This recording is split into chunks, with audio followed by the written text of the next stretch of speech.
David McNeill, bosun mate, third class.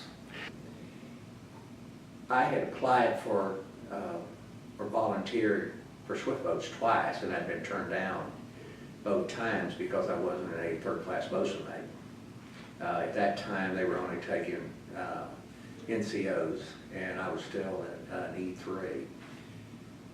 So somewhere in between Deneen and going to Japan, the fleet-wide exams came out, and I made, or the results of the fleet-wide exams came out, and I made third-class bosun mate. I believe it was the next day I got my orders to swift boats. So in Yokosuka, Japan, we put in there, and the next day I caught a plane back to the States and went home on 30-day leave and reported back to San Diego. It was about April 1st. The next swift class, the next swift class was not starting until June 1. So we started that swift class, and none of the guys that were in the swift class, they came from all over the fleet, including the officers, and we didn't know any of them. And we were assigned a cruise, and I think that's when we first were assigned to Ted Fairbanks' crew, and the 5 enlisted that went with it. So we trained in San Diego for 3 months or so, and then we got our orders to go to Coastal Division 13 in Catlow. So we made that long, arduous flight over to Hawaii, to Japan, and I think we ended up flying into Cameron Bay. At Cameron Bay, I think we stayed there overnight, and they sent us down to Catlow, where the fun really started. So we'd been through training, but we didn't know anything other than being sailors. We didn't know anything about combat, even though they had trained us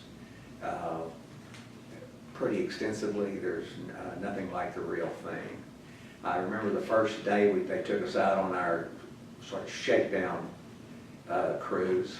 We got a taste of Smoky. We went out. We just went on a patrol there in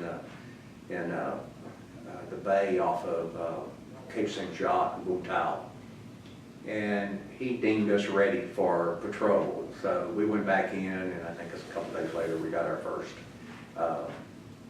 first assignment, and it was probably just an overnight patrol. It may have been a 2-day patrol. I don't remember exactly what it was.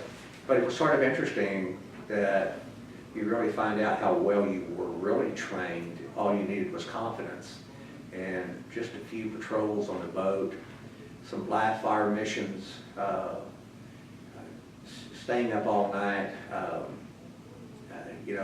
operating by radar, doing H&I fire for whomever. We became pretty good at it, and we had a damn good crew.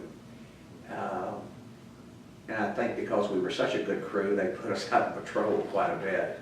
And that's when Admiral Zumwalt became CNO, and then that's when they moved the Naval War off of the coast into the rivers, and that's when the fun really started.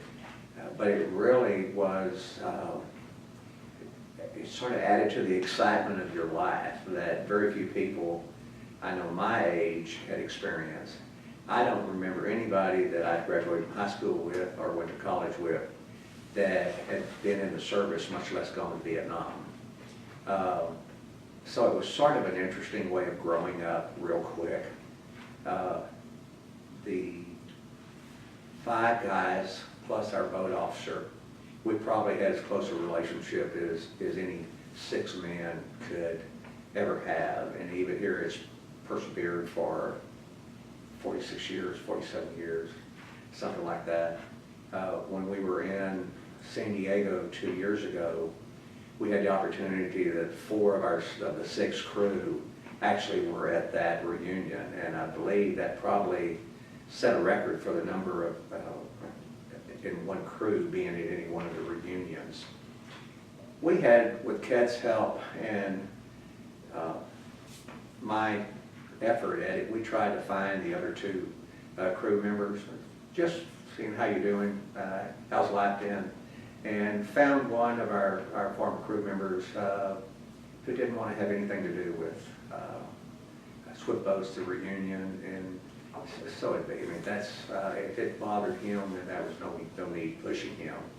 The fifth member, we could not find him. He was the only one that made a career out of the military, and we think he probably ended up, after he retired, went to the Philippines, because we have not been able to find him on any of the social media sites or even researching. I talked to him once right before he retired, and when I called him and I found out where he was, I thought we would get back together again, but it just didn't work out. And then he just sort of dropped off the radar, and we're not able to ever communicate with him. And hopefully one day he'll show back up.